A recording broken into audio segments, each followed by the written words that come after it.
सास की सोच। गौतम, जा अपनी जोरू को बोल, अभी थोड़ी देर में तैयार होकर नीचे आ जाना। वैसे भी सारे मेहमान आ चुके हैं। जी माँ। अरे गौतम की माँ, कब मिला रही हो अपनी बहू से? मैंने तो उसकी सुंदरता के बड़े चर्चे सुने हैं। आज हम भी तो देखे कितनी सुंदर है। वैसे मेरी बहू से तो कम ही होगी।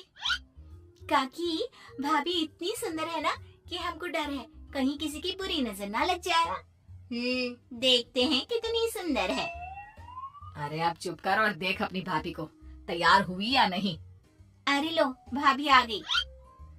अरे कितनी सुंदर है, इसके चेहरे पे तो चांद सी चमक है। सुन रिमझिम, क्या नाम है तेरी भाभी का? सही पहचाना आपने, चांदनी है मेरी भाभी का नाम। क्या हुआ काकी, मुंह से बाहर शब्द नहीं निकल रहे? यह चांदनी भाभी की चांद सी सुंदरता ने आपका मुंह बंद करवा दिया। हाँ सुंदर तो है, पर सुंदरता से क्या होता है? लड़की में गुण भी तो होने चाहिए। मेरी बहू में सुंदरता के साथ साथ संस्कार भी है। अरे वाह गौतम, सच्ची में तुम्हारी बीवी बहुत सुंदर है। हाँ, एकदम चांद जैसे अलग चमक रही है तुम्हारी बीवी इस पूरी पार्टी में। बात तो तुम एकदम सही कह रहे हो। इस भीड़ में भी सबसे अलग चमक रही है मेरी चांदनी। आज इस पार्टी में तुम्हारी बीवी की सुंदरता ने 4 चांद लगा दिया है। कुछ दिनों बाद जब गौतम की माँ आस पड़ोस की औरतों से गप्पे मार रही होती है। माँ जी, मेरी माँ की तबीयत थोड़ी खराब है, आप इजाजत दो तो क्या मैं और गौतम एक बार वहाँ हो आए? हाँ हाँ बहू, ठीक है। जब शाम को गौतम काम से आ जाए तो अपने मायके हो आना। ये क्या, उसने बोला और तुमने जाने दिया? हाँ, अभी उसने बताया तो सही, उसकी माँ की तबीयत खराब है। लेकिन तुमने जाने क्यों दिया?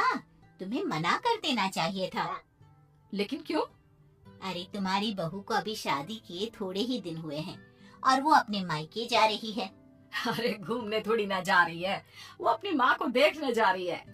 अरे कुछ नहीं जानती, बहुत भोली हो।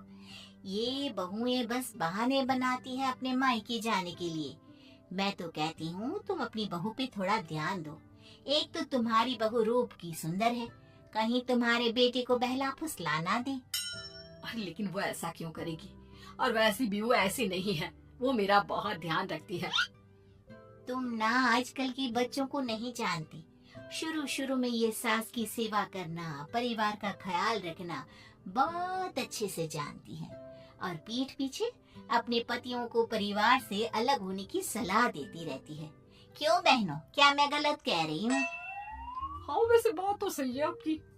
और पता है, मेरी बहन के बेटे की शादी को अभी 1 महीना भी नहीं हुआ और उसका बेटा अपनी बीवी की हर बात मानता है, और तो और अपनी बीवी के लिए अपनी माँ से लड़ता भी है। पूरा का पूरा अपनी जोरू का गुलाम बन गया है। तुम्हारी बहू वैसे भी इतनी सुंदर है, ऊपर से पढ़ी लिखी भी है, और आजकल की पढ़ी लिखी लड़कियां अपने पति को चिकनी चुपड़ी बातों में फंसाकर अपना काम निकलवाना जानती है। हाँ। अरे हाँ, पर मेरी बहू चांदनी समझदार है। हाँ यही तो बात है, तुम किसी के चेहरे पे देखकर उसके दिमाग में क्या चल रहा है वो थोड़ी ना बता सकती हो। और हाँ, अपनी बहू के चांद से सुंदर चेहरे को देखकर धोखा मत खा जाना। अरे जरूरी थोड़ी ना है जो इंसान चेहरे से सुंदर हो वो मन से भी सुंदर हो, क्योंकि चांद पे भी तो दाग होते हैं। थोड़ी देर बाद सभी अपने अपने घर चले जाते हैं। शाम को चांदनी और गौतम घर आते हैं। और बहू, माँ को देखाई? जी माँ जी, अब थोड़ा ठीक है। बहू, अब तुम्हारा घूमना फिरना हो गया हो तो घर के कामों में मेरा हाथ बटाओ। जी माँ जी।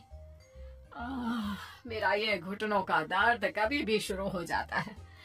बहू, लगता है आज सारा काम तुझी को करना होगा। कोई बात नहीं माँ जी, काम ही तो है, काम तो होता रहेगा। आप पहले अपना ख्याल रखिए। ठीक है, अब तो इतना बोल ही रही है तो मैं अपने कमरे में आराम करने जा रही हूँ।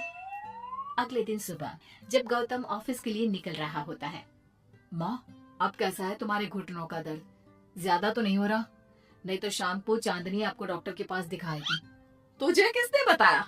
बहू ने इतनी जल्दी तेरे पास मेरी चुगली भी कर दी? माँ, चुगली नहीं, उसे आपकी चिंता है इसलिए उसने मुझे बताया। उसे डर था कहीं आपका दर्द बढ़ ना जाए। थोड़ी देर बाद चांदनी वहां आती है। माँ जी, मैं सोच रही थी हम लोगों को अब किसी दूसरे घर में शिफ्ट हो जाना चाहिए। लेकिन क्यों?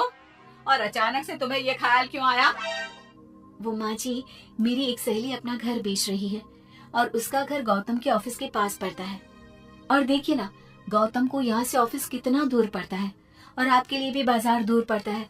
अगर हम वो घर खरीद लेते हैं तो हमारा कितना फायदा है। गौतम को ऑफिस के लिए दूर नहीं जाना पड़ेगा और आपको जब शॉपिंग जाने का मन करे आप जा सकती हो। ऊपर से वो मेरे दोस्त हैं तो वो हमें घर थोड़े कम दाम में भी बेचेगी। हाँ, बात तो तुम सही कह रही हो। कोई जरूरत नहीं है घर बदलने की। और तू तू क्या अपनी बीवी के हाँ में हाँ मिला रहा है? लेकिन माँ, मैंने एक बार बोल दिया ना, तो बस अब इसके बारे में कोई बात नहीं होगी। और ये कहते हुए वो अपने कमरे में चली जाती है। चांदनी भी उनके पीछे पीछे चली जाती है। क्या हुआ माँ जी? मैं कुछ दिनों से देख रही हूँ आप कुछ अजीब सा बर्ताव कर रही हैं। क्या अजीब सा? ऐसा ही तो करती हूँ। अगर तुम मुझसे घर के बारे में बात करने आई है तो पहले ही कह देती हूँ, बिल्कुल नहीं। नहीं माँ जी, घर के बारे में बात करने नहीं आई। माँ जी, मुझसे कोई गलती हो गई है क्या? अगर कोई गलती की है तो डांट दीजिए, बात कीजिए। पर माँ जी, ऐसा व्यवहार मत कीजिए। मैं बिल्कुल बुरा नहीं मानूंगी। और अगर आप अभी बताना नहीं चाहती तो आपका जब मन करे बता देना। मैं बस इतना ही कहने आई थी। कहीं मैं आस पड़ोस की औरतों की बातों में आके अपनी बहू के साथ गलत तो नहीं कर रही? और वैसे भी वो सही तो बोल रही थी। उसने मेरे और गौतम के बारे में ही तो सोचा। वो हमारे बारे में इतना सोच रही है और मैं दूसरों की बातों में आकर उस पर शक कर रही हूँ। कुछ दिनों बाद काकी गौतम के घर गौतम की माँ से मिलने आती है। और गौतम की माँ कैसी हो? मैंने सुना तुम घर बदल रही हो। हाँ, वो वहाँ से गौतम का ऑफिस पास पड़ता है ना, वहाँ की तरफ ज्यादा सुविधाएं भी हैं। लेकिन इतनी जल्दी तुमने घर कैसे ढूंढा? किसने बताया? मुझे भी बताओ, मुझे भी अपना घर बदलना था।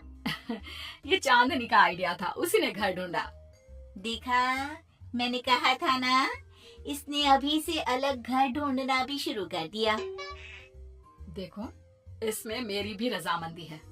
और तुम क्या मेरी बहू की जासूसी करने यहाँ आती हो या मेरा हाल चाल पूछने? मैं तो बस। और एक बात मेरी ध्यान से सुन लो, मेरी बहू भी सुंदर है, उसका मन भी उसी की तरह सुंदर है। और एक बात, चांद में दाग जरूर होते हैं, पर जिस तरह आसमान के सभी तारे मिलकर चांद जैसी चमक नहीं दे सकते, उसी तरह मेरी बहू चांदनी की सुंदरता और खूबियों की बराबरी तुम्हारी या और किसी की बहू नहीं कर सकती। कहने की जरूरत नहीं। काकी कोई भी जवाब दिए बिना चुपचाप वहां से उठकर चली जाती है।